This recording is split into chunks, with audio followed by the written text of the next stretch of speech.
একটা কবর 3 foot 5 foot 6 foot লম্বা আর 2 ফুট চওড়া। এই কবর থেকে 70টা মুর্দার উঠবে, এটা অসম্ভব কথা। আরে পাগল, আল্লাহ যদি চায় গোটা পৃথিবীর মানুষকে একটা কবর থেকে তুলতে পারে। কথা বলেন না কেন? পারবে? আপনারা যেমন ভাবে বলছেন মনে হয় আল্লাহর এরকম ক্ষমতা নাই। জি পারবে, খুব পারবে। আবার কেউ বললো হুজুর আপনাদেরই সব পেট আর পকেট গরম করা কথা, তো এর পেছনে কোনো যুক্তি নেই। কি মানে এক ফুঁকে কিয়ামত হবে, সব ধ্বংস হয়ে যাবে, আর এক ফুঁকে আবার সব কিয়ামতের ময়দানে আল্লাহ তুলবে, এটা সম্ভব কি করে হতে পারে? বুঝে আসে না হুজুর, বিজ্ঞানসম্মত যুক্তি মনে হয় নাই। আরে বোকা, বিজ্ঞানসম্মত যুক্তি ছাড়া ইসলাম চলে না। সুবহানাল্লাহ বলে। ইসলাম বিজ্ঞানসম্মত যুক্তি ছাড়া চলে না। ইসলাম ভাবাবেগের পিছনে চলে না। অন্যান্য ধর্ম ভাবাবেগের পিছনে চলে, এটা ভাবের আবেগ। আমরা বলতেছি, সকল বলতেছি হবে, ইসলাম বললো সব কোনো কথা না। সারা দুনিয়ার মানুষ যদি বলে এইতে হবে, হবে না, কোরআন আর হাদিসে আছে কি না? কথা ঠিক না ভুল? যদি কোরআন হাদিসে থাকে হবে, কোরআন হাদিসে যদি না থাকে হবে না। রাম মন্দির তৈরি হলো ভাবাবেগের পিছনে, বাবরি মসজিদ ধ্বংস হলো ভাবাবেগের পিছনে। প্রশ্ন করা হলো তোমাদের কোন ধর্মগ্রন্থে আছে এখানে রাম জন্মগ্রহণ করেছিল?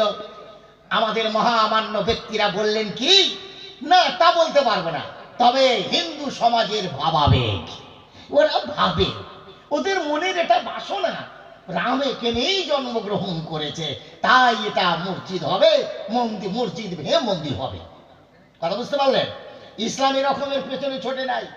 দলিল দাও কোন কিতাবে আছে?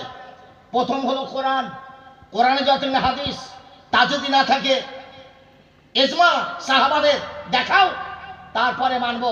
তুমি কত বড় মৌলবী, কত বড় মুফতি, আমরা তোমার লেজ দেখতে যাব না, আমরা তোমার শিং দেখতে যাব না, আমরা দেখবো তোমার কাছে প্রমাণ আছে কিনা। কথাটা ঠিক বললাম না ভুল বললাম? তুমি যে যুক্তি যদি দিতে পারো, রেফারেন্স যদি না দিতে পারো, তাহলে তোমার কথা তোমার পকেটে থাক, আমরা মানতে পারবো না। এটা হলো ইসলাম, এর নাম হলো ইসলাম। সুতরাং আল্লাহ রাব্বুল আলামিন বলেন কিয়ামতের দিন মুসিবতের দিন, যেদিন কেউ কারুর হবে না। আল্লাহ রাব্বুল আলামিন বলেন আমি কিয়ামতের দিন সব ধ্বংস করে দেবো, কিছুই থাকবে না। মানুষকে আমি তুলবো। কেমন করে তুলবো? ইসরাফিল আলাইহিস সালামকে বললেন ফুঁক দাও, এমন বিধ্বংসিকা মানে ফুঁক দেবে, বিকট আওয়াজ। ওই আওয়াজেতে কোরআন বিভিন্ন ভাবে আল্লাহ রাব্বুল আলামিন কোরআনে কিয়ামতের পরিচয় দিয়েছেন।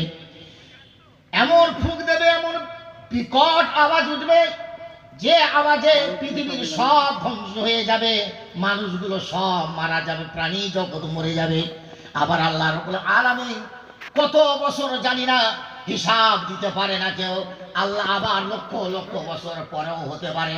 আল্লাহ বলবেন ইসরাফিল আর একটা আওয়াজ দাও, আরেকবারে বিধ্বংসিকা মানে আওয়াজ দেবে।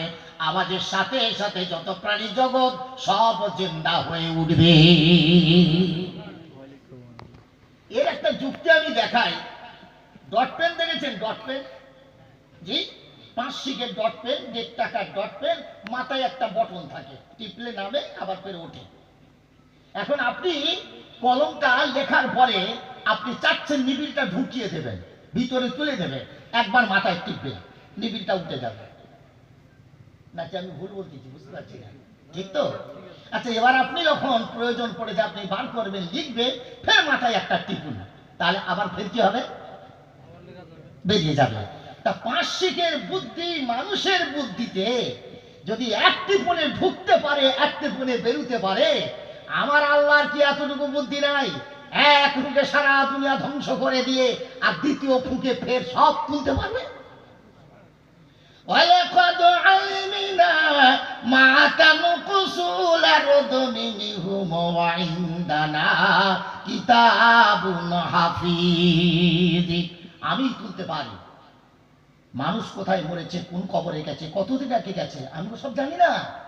বরং কোন মাটির রন্ধে মানুষের কতটুকু অংশ মাটি খেয়েছে, কিভাবে খেয়েছে, কোন মাটি খেয়েছে, কবরের কোন দিকের মাটি কতটা খেয়েছে আমি আল্লাহ তা জানি। ওয়ালা কাদ আলিমনা মা তানকুসুল আরদু মিনহুম ওয়া ইনদানা কিতাবুন হাফিজ, আমি আল্লাহ তার থেকে সকলকে আবার তুলতে পারি। জি, এর থেকে যদি বলেন আরেকটু কিছু আগিয়ে যান, তাহলে আমি আর একটা উদাহরণ দিতে পারি। নারকেল গাছ নিশ্চয়ই আপনাদের দেশে আছে, গোটা বিশ্বে আছে, কম বেশি আছে নারকেল গাছ। নারকেল গাছের একটা লাগাবেন, আপনি নতুন নারকেল গাছ তৈরি করবেন, একটা নারকেল গাছ পাছার দিকটা মাটিতে দিয়ে আর মাথাটা উপর দিকে রাখবেন, তারপরে তার গোড়ায় একটু জল টল পানি টানি দেবে, তারপরে কি হবে, একটা নারকেল গাছের অঙ্কুর বের হবে, তার থেকে 1 বছর 2 বছরে একটা ভালো বলিষ্ঠ চারা তৈরি হবে। ওই চারাটা 2 বছর বাদে আপনি আপনার বাগানে পুকুরের পাড়ে মনোনীত জায়গায় আপনি ভালো করে তাকে পুঁতে দেবেন, লাগিয়ে দেবেন। 10 বছর পরে 6 বছর পরে এই নারকেল গাছটা চারা থাকবে না, তখন একটা গাছে পরিণত হবে। ঠিক বলছি তো? এখন যে নারকেলটা আপনি নারকেল গাছের নিচেই দিয়ে চারা তৈরি করেছিলেন, এখন ওই নারকেলের মতন হাজার হাজার নারকেল এই গাছের মাথা থেকে বেরোবে না বেরোয় না? এমন ভাবে বলছেন আমি অসন্তুষ্ট হচ্ছে, কিন্তু একটু জোরে বলুন না সকলে। বেরোবে, বেরোবে। এখন আপনি বলে শবে বরাতের সময়, ঈদের সময় নারকেলের দরকার হয় তো হয়। এখন আপনি বাজারে নারকেল পাননি, আপনার বিবি বললেন, আমার বিবি বললো, মনে করে আমার কথাই বলি, আমার বিবি বললেন মামা সাহেব এত অজবড় বুদ্ধি কম কেন? আমি কেন বলে, সে এখন বাজারে মার্কেটে নারকেল নাই, কিন্তু আপনার দেওয়া সেই নারকেলটা গাছের নিচেই তো দিয়েছিলেন একটা, আপনি কোদালটা নিয়ে যেয়ে গাছের নিচে থেকে নারকেলটা বার করে আসেন। এখন আমি যদি ওই কোদাল দিয়ে খুব কুপিয়ে শাবল দিয়ে ঢুকে আমি নারকেল বার করতে যদি চাই, নারকেল পাবো? কি পাবো? কিছুই নাই, নারকেলের অস্তিত্ব শেষ। আমি বোঝাতে চাই যে আল্লাহ রাব্বুল আলামিন আপনার দেওয়া নারকেলের অস্তিত্ব বিলীন করে দিল, মাটিতে শেষ করে দিল, শিকড়ে পরিণত করে দিল। আবার 10 বছর 6 বছর 8 বছর পরে ওই রকমই নারকেল, ওই কোয়ালিটির নারকেল যদি শত শত হাজার হাজার গাছের মাথা থেকে বার করতে পারে, তবে তুমি মাটি যাবে, আমি মাটি যাব, মাটিতে মিশে যাব, আবার ওই আল্লাহকে মাটি থেকে কিয়ামতের দিন তুলতে পারবেন না। পারবে না? খুব পারবে, খুব পারবে। মক্কার কাফিরেরা বলল, হে আল্লাহর নবী, আপনি বলছেন মানুষ মরে যাবে, মানুষ আবার কিয়ামতের দিনে উঠবে। আইদা আমিতিনা ওয়া কুননা তুরাবান ওয়া ইদামান আইন্না লামাবউসুনা খালাকান জাদীদা। আমরা মরে যাব, মাটির সাথে মিশে যাব, আবার আমাদের কে তুলবে? আমরা কিয়ামতের ময়দানে উঠব। রাসূল, হাদা, এটা বড় অসম্ভব কথা আপনি বলছেন, এ কথা মানার মতো না, আমরা মানতে পারলাম না। আল্লাহ বলেন, রাসূল এই কথাটা ভালো করে খেয়াল করুন। আল্লাহ বলেন, রাসূল ওর আশ্চর্য হচ্ছে, আমি বলেছি কিয়ামতের দিন ওদেরকে তুলবো, ওরা মাটি হয়ে যাবে, ওরা বলছে আমরা তো মাটি হয়ে যাব, কি করে উঠবো?